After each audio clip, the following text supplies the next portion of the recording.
বরিশালের বানেরপাড়ায় অসহায় ভূমি ও গৃহহীনদের জন্য আশ্রয় প্রকল্পের ঘর বিক্রি করা হচ্ছে।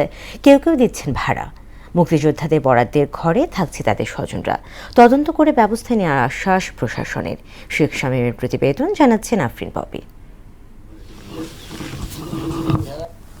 বরিশালের বানারীপাড়া উপজেলায় অসহায় হতদরিদ্র গৃহহীনদের পুনর্বাসনের লক্ষ্যে দেওয়া ঘর বিক্রি করা হচ্ছে।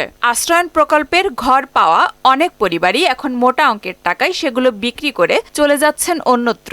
কেউ কেউ আবার ঘর ও জমির দলিল নিয়ে তালা লাগিয়ে কর্মস্থলের দোহাই দিয়ে আসে না মাসের পর মাস। অপরদিকে মুক্তিযোদ্ধাদের নামে দেওয়া ঘরে নেই আসল মুক্তিযোদ্ধা। ঘরগুলো দখলে তাদের দূর সম্পর্কের আত্মীয়রা, কেউ আবার ভাড়াটিয়াও। আপনি তো ঘরটা ওখানে পড়ে রয়েছে, আমি থাকি, ঠিক আছে, ঠিক আছে থাকো। সেই হিসাবে আমি 10 বছর ধরে থাকি এখানে। সে থাকে কোথায়? সে থাকে তার বাড়িতে। হ্যাঁ, ঘর লাগে না দেখে আমারে থাকতে দিয়ে গেছে।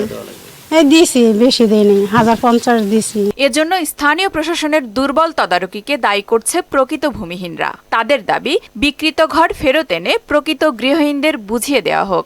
এরা ঘরে আসে না, তালা মারা থাকে। অন্য একজন অসহায় লোক থাকলে আমাকেও সুবিধা হয়। অনেক মানুষ আছে রাস্তাঘাটে থাকে আনো, কিন্তু তারা একটা ঘর পায় না। যারা টাকা নিয়েছে মূলত এই ঘরদুয়ার বেচিয়া, এই টাকাটা ফেরত দেওয়া হোক। আশ্রয়নের এসব ঘর ভাড়া দেওয়া নিয়ম বহির্ভূত। তাদের বিরুদ্ধে ব্যবস্থা নেওয়ার কথা বললেন উপজেলা নির্বাহী কর্মকর্তা। অন্য কারোর কাছে 99 বছরের আগে হস্তান্তর করে ওয়ারিশ ব্যতীত, তাহলে তার বন্দোবস্ত বাতিল হয়ে যাবে।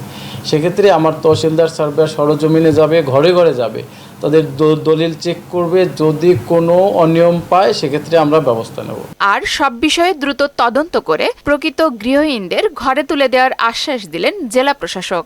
আশ্রয়নে ঘর পাওয়ার যোগ্য নয়, তারা যদি ঘর পেয়ে থাকে এটা তদন্ত সাপেক্ষে তাদেরটা বাতিল করা হবে, এবং যারা প্রকৃত এই ঘর পাওয়ার যোগ্য, যারা ভূমিহীন, যাদের ঘর বাড়ি কিছুই নেই, তাদেরকে আমরা খুঁজে তাদের নামে আমরা বরাদ্দ দেব। এমন বাস্তবতায় সরকারের দেওয়া সব বরাদ্দই যেন স্বচ্ছ ও জবাবদিহিতামূলক হয়, প্রত্যাশা সবার। আফরিন পপি, মোহনা সংবাদ।